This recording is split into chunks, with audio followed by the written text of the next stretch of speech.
El tema que nos convoca hoy es un tema que no es nuevo dentro de lo que hemos venido viendo en los encuentros anteriores. Indudablemente que se van a mezclar, a fusionar muchos de los temas que ya hemos ido hablando, ¿ya? El tema de la inteligencia emocional y el aprendizaje profundo es un tremendo desafío hoy en día en las escuelas. No cabe la menor duda que en general estamos trabajando las emociones, las habilidades sociales y que los estudiantes trabajan distintas habilidades cognitivas frente a desafíos de aprendizaje. Sin embargo, que el aprendizaje, como lo vimos en el encuentro anterior, sea profundo, marca la diferencia. Y es una diferencia que además implica un desafío a nivel de colegio, a nivel de ciclo y a nivel de aula. Entonces lo que quiero yo es invitarlos a que podamos sumergirnos un poco de manera muy general en la parte teórica, pero irnos un poco a lo que tenemos que visualizar en el aula, ¿ya? Para poder remirar las prácticas y poder repensar la forma de poder trabajar esto, no desde una mirada aislada desde cada docente, sino como un desafío a nivel de comunidad educativa. Para poder comenzar les quiero recordar esto que estaba asociado a la flor. No sé si se acuerdan de la flor. Esto es lo mismo, pero está ordenado de otra manera. Y están las 5 grandes dimensiones: el autoconocimiento, la autorregulación, las habilidades sociales, la conciencia del otro y la toma de decisiones responsables, que sin lugar a dudas se vincula como habilidades a la inteligencia emocional y son obviamente habilidades que se requieren para el logro de un aprendizaje profundo. Las habilidades socioemocionales junto a las espirituales y las cognitivas son las que a nosotros nos permiten poder pensar en este trabajo integrado y en una posibilidad de lograr un aprendizaje duradero a largo plazo, que es lo que pretende el aprendizaje profundo. Entonces, esto es un poco porque va a estar en toda nuestra conversación, van a estar dando vueltas estas 5 dimensiones con todas sus habilidades, tanto socioemocionales, espirituales y cognitivas que ya vimos en la primera sesión. Para poder centrarnos en lo que ocurre dentro de la sala de clase, retomo el núcleo pedagógico que vimos, porque es aquí donde ocurre la magia, en donde está el rol docente del estudiante y se conecta con el currículum. Por un lado, un docente que crea las condiciones para el aprendizaje, ¿cierto? Que necesita ser experto en su materia y generar distintas habilidades para poder desarrollar estrategias que sean motivadoras para que el estudiante se haga cargo. Hacerse cargo implica un estudiante con un rol autónomo que tiene sus propias herramientas para poder desarrollar hábitos y estrategias de estudio y pone en juego todas sus habilidades para lograr un aprendizaje integral. Dentro de este núcleo es donde se desarrollan toda la gestión pedagógica del docente, que en este caso va a ser fundamental, la evaluación de los aprendizajes, que también tiene una remirada cuando hablamos de aprendizaje profundo, y todo lo que es la gestión del grupo curso y que se vincula también con el clima de aula. El docente enfocado hacia el currículum deberá desarrollar lo que tanto hemos dicho, ¿cierto?, en torno a la transposición didáctica. Entonces veamos un poco. Factores que interfieren y que son importantísimos de este núcleo es la transposición didáctica, donde ustedes, la mayoría de los que están aquí son docentes, son los que poseen ese saber sabio, ¿cierto? Y ese saber sabio es el que yo tengo que saber de qué manera lo ajusto, lo acondiciono para que acceda de manera adecuada a las características, a los intereses de mi estudiante. Por lo tanto, la transposición didáctica es lo que a mí me permite el poder adecuar, incluye la priorización, por ejemplo, el poder adecuar el proceso, ¿cierto?, con todos los recursos y elementos que involucra. La integración de habilidades también es algo que ocurre dentro de este núcleo y es de responsabilidad del profesor. Curricularmente hablando, los programas vienen con muchos aspectos integrados, incluso con objetivos transversales que son los que un poco declaran de manera más específica las habilidades sociales y emocionales que se debieran trabajar. pero la integración de habilidades debiera vivirse en el estilo metodológico que utiliza el profesor y obviamente las oportunidades que da al estudiante para trabajar diversas metodologías o actividades que les permitan vincularse con otros, ¿ya? Las funciones ejecutivas son fundamentales a la hora de enfrentar desafíos de tarea. Indudablemente que las funciones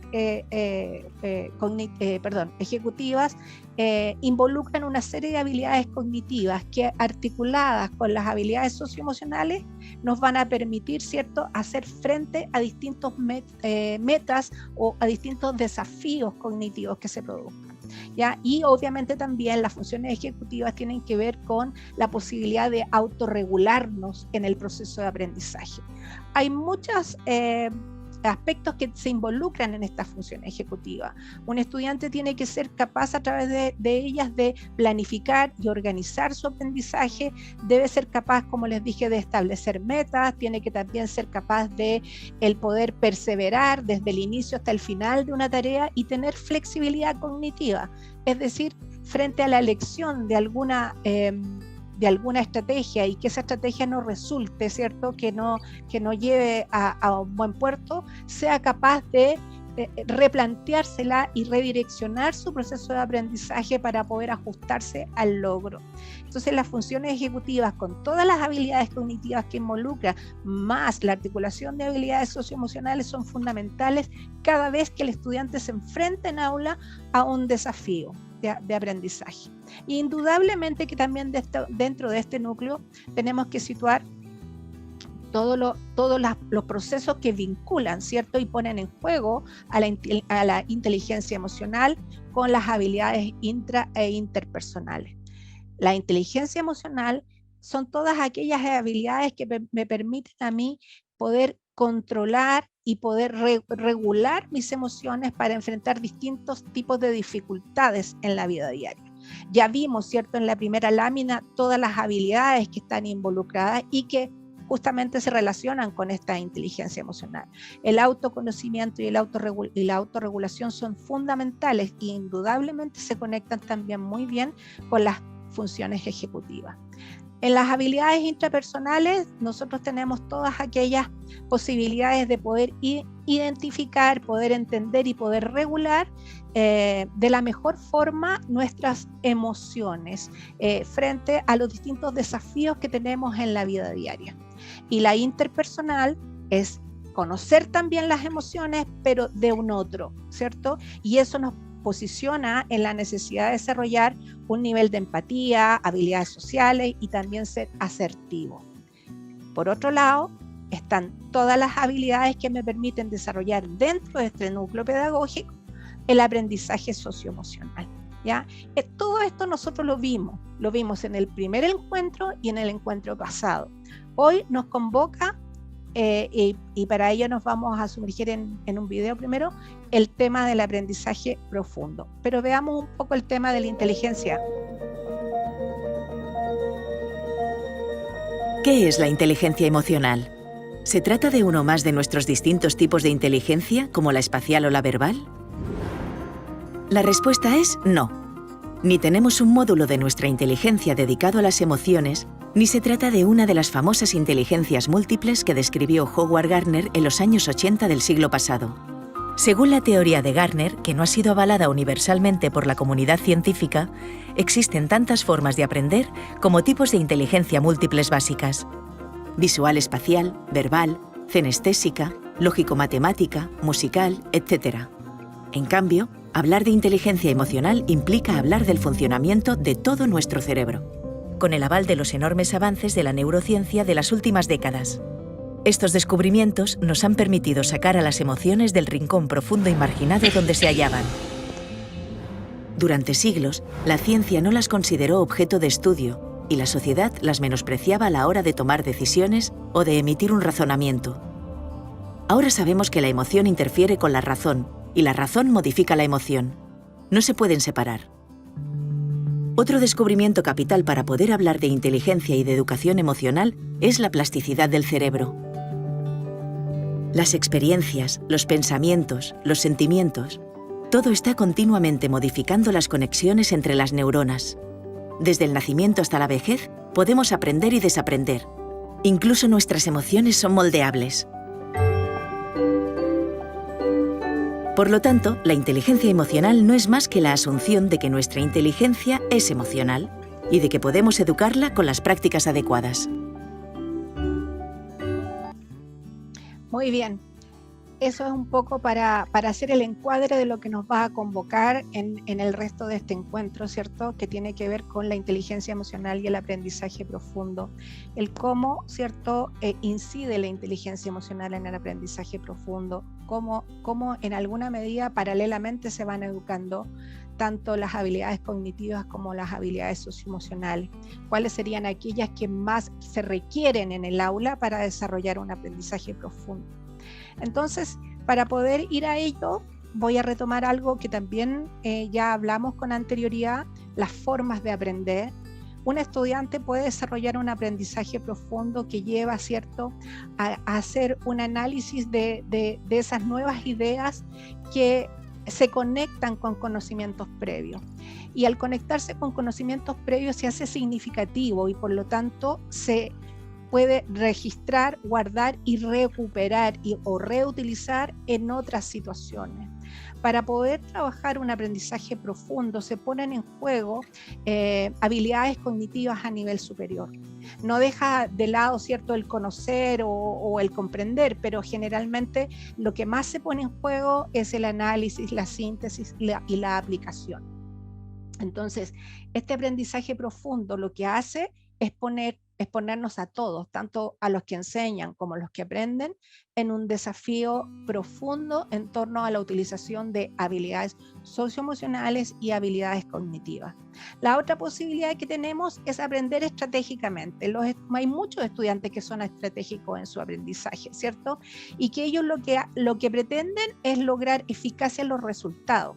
Por lo tanto, son estudiantes que aprenden muy bien a entender cuál es la forma de evaluar de un profesor, cuál es el tipo de criterios que van a utilizar y se prepara estratégicamente para responder a un resultado, ¿ya? Y lo otro es el aprendizaje superficial, que también hay varios que aprenden en este estilo, que son los estudiantes que finalmente no tienen una motivación intrínseca, hay una motivación externa, por lo tanto lo que hago es aprender lo que me dicen que me tengo que aprender y ojalá me lo den bien estructuradito para la prueba, y lo que hago es aprendérmelo de memoria, porque tengo una exigencia de nota.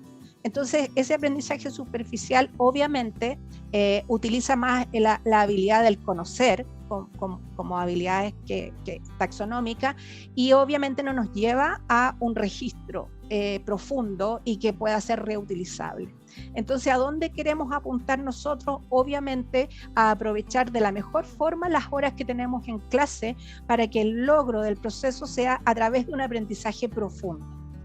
Ya vamos a ver un poco en qué consiste esto y a qué nos llama como profesor.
Bueno, eso es un poco grandes rasgos lo que se entiende por aprendizaje profundo.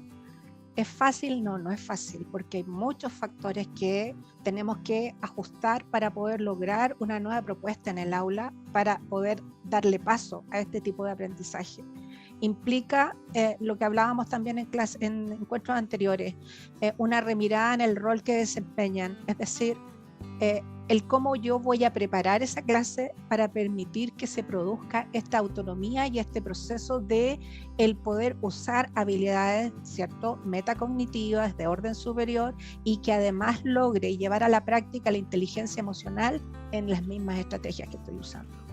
Entonces vamos a ver un poco qué es lo que necesitamos mirar dentro del aula para ver si efectivamente estamos desarrollando estrategias que apuntan a un aprendizaje profundo. Para ello, vamos a preguntarnos primero a quién vamos a observar. No vamos a hacer observación específicamente a la tarea docente, vamos a hacer observación de qué hace el estudiante. Necesitamos, ¿cierto?, ver cómo es una clase cuando se trabaja o promueve el aprendizaje profundo. Esta clase lo que hace es promover un ambiente en donde hay un diálogo, una conversación. Hay estudiantes, siento, que están desarrollando un estilo de pensamiento crítico, creativo, analítico, ¿cierto? Y que lo hacen en colaboración con otros a partir de un proyecto o de una meta en común. Hay metas personales, pero siempre están asociadas a metas comunes, ¿ya? También es una sala en donde se trabajan temáticas interdisciplinarias, ¿ya? Son clases que permiten el romper con la segmentación de las asignaturas y la segmentación en la mirada formativa del estudiante. Por lo tanto, se trabaja más allá de una disciplina. El docente lo ve también así, lo ve desde una integración. Por lo tanto, le ayuda al estudiante también a mirar su proceso de aprendizaje conectando distintas áreas del conocimiento. Por otro lado, el estudiante también uno lo ve trabajando de manera colaborativa, hace preguntas, hace debates, ¿cierto? Y obviamente plantea sus puntos de vista, y siempre con una posición bastante constructiva, es decir, que favorece o sigue contribuyendo al mismo aprendizaje.